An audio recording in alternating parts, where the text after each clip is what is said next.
እናትዮ ከሰል ተሸክማ ስላሳደገችው ከሰሉን በመሸከም የእናትየውን ውለታ ያስታወሰ ነበር። አላወላ ሰላም ቤተሰቦች፣ ዛሬ እንግዲህ የሚገኘው በጅማ ዞን ነዲግቤ ወረዳ ጎዳ የሚባል አካባቢ ነው። ቦታውን ደግሞ ይሄ ቪዲዮ ላይ የምትመለከቱት ልጅ ከ3-4 ቀን በፊት ነው ከጅማ ዩኒቨርሲቲ በማኔጅመንት ተመረቀው። እናትየው ከሰል በመሸከም ነው ያሳደገችው። እሱን ለማስታወስ ብሎ ከሰል ተሸክሞ ቪዲዮ ተለቆ ነበር። ቪዲዮውን በጣም ቫይራል ወጥቶ ብዙ ሰዎች ይህንን ሰው ለማግኘት እያፈላለጉ ነበር። እኔም በጠዋት ተነስቼ ብዙ ኪሎ ሜትር ተጉዤ በጣም በሚያስጠላ መንገድ ተጉዤ መጥቼ ቤታቸው እየሄድኩኝ ነው። ሁላችሁም ተከታተሉ።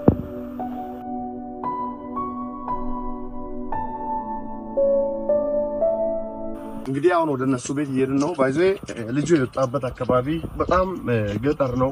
ቦታው ለኑሮ የሚመች ይመስላል። ነገር ግን የምትኖርበት ነገር ከሌለ ሁሉም ቦታ አስቸጋሪ ነው። ቦታውም አስቸጋሪ ነው። በዛ ላይ ዝናብ ዘንቧል፣ ጭቃ አለ። ካሜራማኑም በጣም እየተጨነቀ ነው ያለው። አሁን ልጁ ጋውኑን ለብሶ ቁጭ ብሎ እየጠበቀኝ ነው። ወይልሲ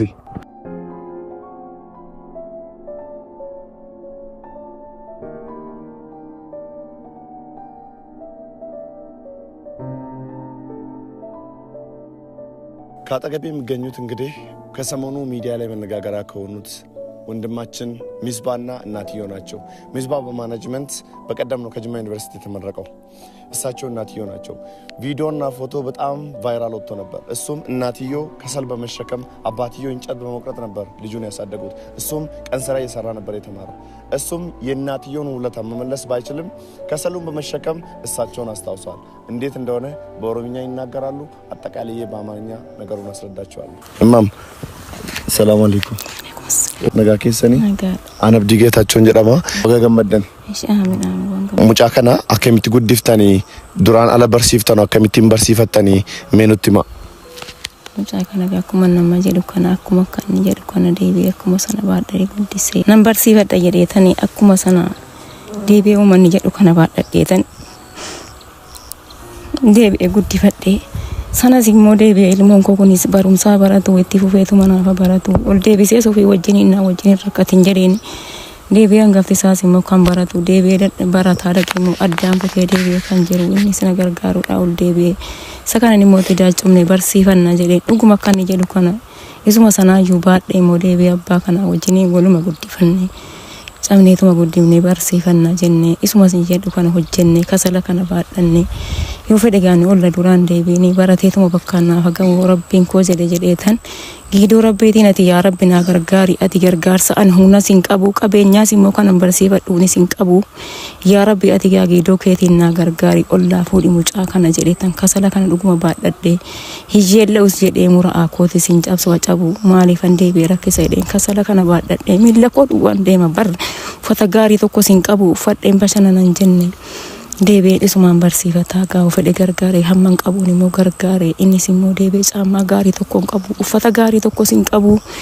deebi'ee immoo kasala sana utuun baadhuu immoo gaafa kasalli sun immoo dhabame bari dhaqee obdii namaas dhaabadhee calleessee cinqame wajjiniin immoo deebi'ee utuun jedhu cidii namaas baadhee akkasanatti deebi'ee wajjiniin cabee guddifadhee jennaan rabbiin kan komoo na gargaaraatuma dhufee giidoo isaatiin yaa rabbii koo gaati yooti na gargaarte gargaareetuman bakkaan gaadha yooti na gargaarte jette yaa rabbii kan koo ga'a ansiiranaa isaa malee nama akka kootiitti isinimu bari wajjiin keessa dabarfadhee deebi'a dhalmoon koo kanaan naa ga'e alhamdulillaahi rabbil aalamiin deebi'ee gaa kasala sana baadhee otuun cinqamu bargaaf tokko fa'i kasalli samma deebi'ee birrii 400 bita kasalli sun birrii 25 bita wadaa baase keeshaa tokko baadhee nasi keeshaan guddaan tokko birrii 25 bita labari birrii 25 yooganni bitu deebi'ee katamaadha dambanyaa tolfadhe gaafa moojarii dadhabanii hamma jarri moo baasutti deebi'anii moojarii dadhaban katamaadha dambanyaan qaba ayyaati kana baattaan jedhan ulfa wayti bara sana inni bicuudha kan barata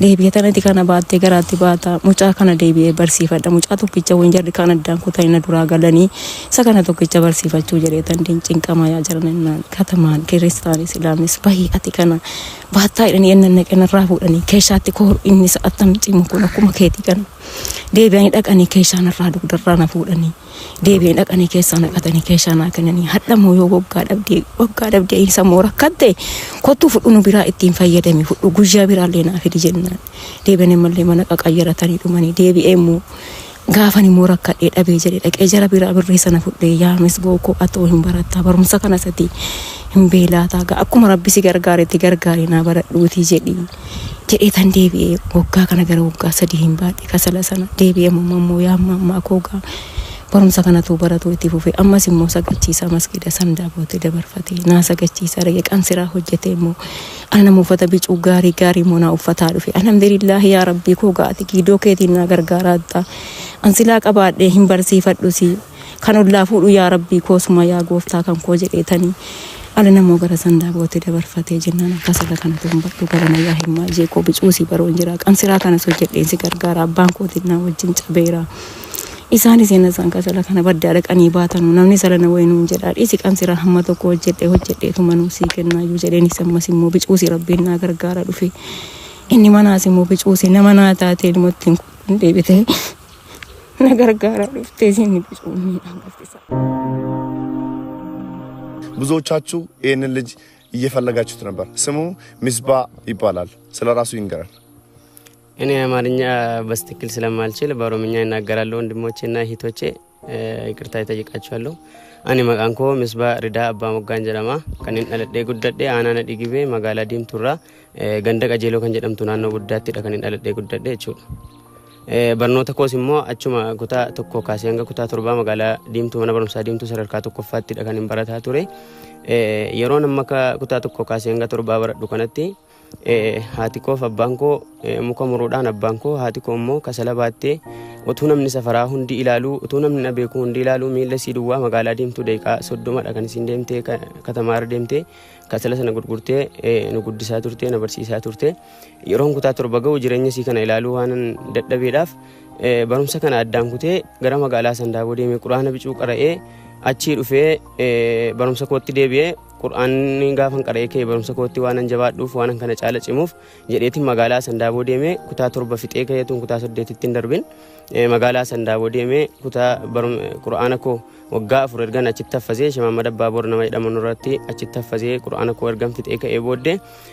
jarreenin qariyaa bira taa'ee quraana sana haffazaa ture immoo ati nu bira taa'eetii barumsa kee asumatti itti fufii erganii yaankee barumsa ta'e jechuudhaan kutaa 8 jara biratti ministirii magaalaa sandaabootti fudhadheetiin achi kutaa 8 ergan xumure immoo ministirii achumatti fudhadheetiin kutaa 9 mana barumsaa sandaaboo sadarkaa lammaffaatti jalqabee ammas kitaaba bicuu qara'uun qabaa dafee barumsatti deebi'uun koo kun sirrii miti jedhee yaadeetiin waggaa barumsa sana addaan kutee kutaa 9tti kitaaba Gibeen Shinaasir ustaaza jedhamu irratti sandaaboodhaa kee miila deemee qara'aa ture qariyaadhuma sana bira taa'ee jechuudha. Achiin immoo kitaaba ergan takka qara'ee quraana koo haffazee wajjiniin walitti bareedaa ergan jedhee yaade gara mana harmee kootiitti deebi'ee barumsa koo baradhee xumuruun qabaa amma kutaa 12tti jedhee magaalaa diimtuutti deebi'ee mana barumsaa diimtuu sadarkaa lammaffaatti kutaa 9 kaasee hanga 12 achitti baradheetiin barumsa koo hanga 12 xumuree gaafa nas deebi'u maatiin keenya yaa akkuma isin beektanu akkuma dubbataa ture akkuma agarsiise sana kasanuma baataa turte harmeen koo obboleessi koo hangafti barumsa kutaa 5tti kan inni dhaabee kasala kana baasee harmeen keenya dhaqxee nu gurgurte jechuudha. Sababii rakkina isheeti kan inni kutaa 5tti hangafti koo barumsa addaan kute ani immoo lakkii akkati dhiifte kanaa mitiin dhiisu ambicuu aktiiviidha sirraa waan ta'eef barumsa koo kana baradhee gaafa guddannee gaafa bakka guddaa kee maatii keenya hunda jijjiiruu dandeenya addaan hin kutuani rakkadhuutumatti kenniiti na gargaari jedheetiin qansiraa magaalaa diimtuurra hojjetaa caammaallee dibaa ergana sandaaboodhaa sana haffazee dhufe magaalaa diimtuutti uummata sagachiisaan ture masjiidatti hatta kan gaddanatti dhagaame jechuudha isan uummata sagachiisaa ture sana haati koo hiyyeellaan mucaan koo imaama nama sagachiisaa akkamittiin kasala kana baadhan jenne kasala sana baattee katamaarra naannoftee gurgurtee beddeen ijoolleedhaa bittee galaa anaafis magaalaa diimtuutti kireeffadheen ta'a achitti beddeen fiddee bittee fiddee beddeen naa kennaa turte anis immoo qansiraa hojjedheetiin isiidhaafis ala kasalli suni gurguramuu jira yeroo inni ittiin gurguramne jira birriillee qansiraa sana hojjedhee kennaafin ture waajjira ODP magaalaa diimtuu jechuudha kan paartii badhaadhinaa ammaa kana qansiraa isaa ji'a meeqa hojjedheera jechuudha ganna muluu yeroo barumsi dhaabatu barumsa yeroo gannaa jechuudha. ወንድማችን እንግዲህ ከቀናት በፊት ሶሻል ሚዲያ ላይ በጣም ቫይራል ወጥቷል። ብዙ ሚዲያዎች ስለዚህ ልጅና ስለ ቪዲዮ እናትየው ከሰል ተሸክማ ስላሳደገችው ከሰሉን በመሸከም የእናትየውን ውለታ እያስታወሰ ነበር። እኔም ይህንን በማስመልከት ሶሻል ሚዲያ ላይ ልጆች ሰዎች እየፈለጉት እንደነበረ ገልጬ በቦታው ድረስ ተገኝቼ ልጁ ያለበትን ሁኔታ ምን እንዳሳለፈ እናትየው እንዴት እንዳሳደጉ ፋሚሊው እንዴት ሆኖ ይሄን ልጅ ከዚህ ደረጃ ላይ እንዳደረሱት አጣርቼ ሰምቼ በአፋን ኦሮሞ ተናግሯል። እሱም አማርኛ ብዙም ስለማይችል በኦሮምኛ ተናግሯል። እሱ እንዳለው እኔ የተማርኩት እኔ የተወለድኩት ከደሃ ቤተሰብ ነው የወጣሁት። እናቴ ከሰል በመሸጥ ወንድሜ ነው ከሰሉን የሚያወጣው። እናቴ ደግሞ ወንድሜ ያወጣውን ከሰል ሽጣ ነው ያሳደገችኝ። አባቴ ደግሞ እንጨት በመቅረጥ ነው ያሳደገኝ።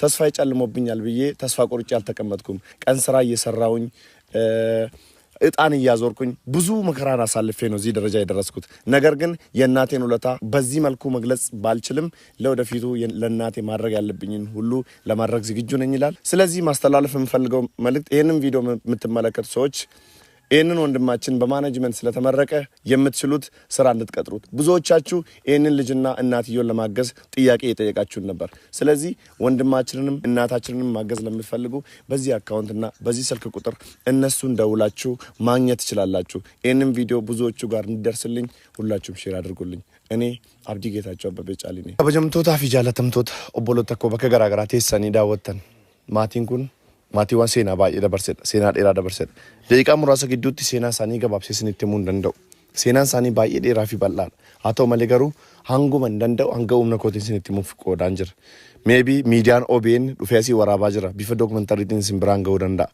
የሮ ኦቤን መጠንሱ ኦርዶፉ ደንዴሱ አስረት ኤርጋን ደበርሱ በርባዱ ቡልቺሳ ጎዲነ ጅማ አና ነዲግቤ ኦቦሌሲ ኬኛ ኩን ኢሲን ኬሳ ባይ ሴናን ደበርሴ ሴና የሮ ገባባቲ ኦጋ ሻን ዱራቲ ከናፉ ነሞነ ኦቦሌሲ ኬኛ ከነ ቤክተን ዋኤ ነመ ከና ቡልቺሳ መጋላ ዲምቱስ ቡልቺሲ መጋላ ጅማስ ቡልቺንሲ ጎዲነ ጅማስ ቡልቺንሲ አና ነዲግቤስ ደገርሰ በርባሽሳ ከሙ አከብረ ዳበተን ገማኑማን አማና ጀዴን አምሲኒ ደበርሱን በርባድ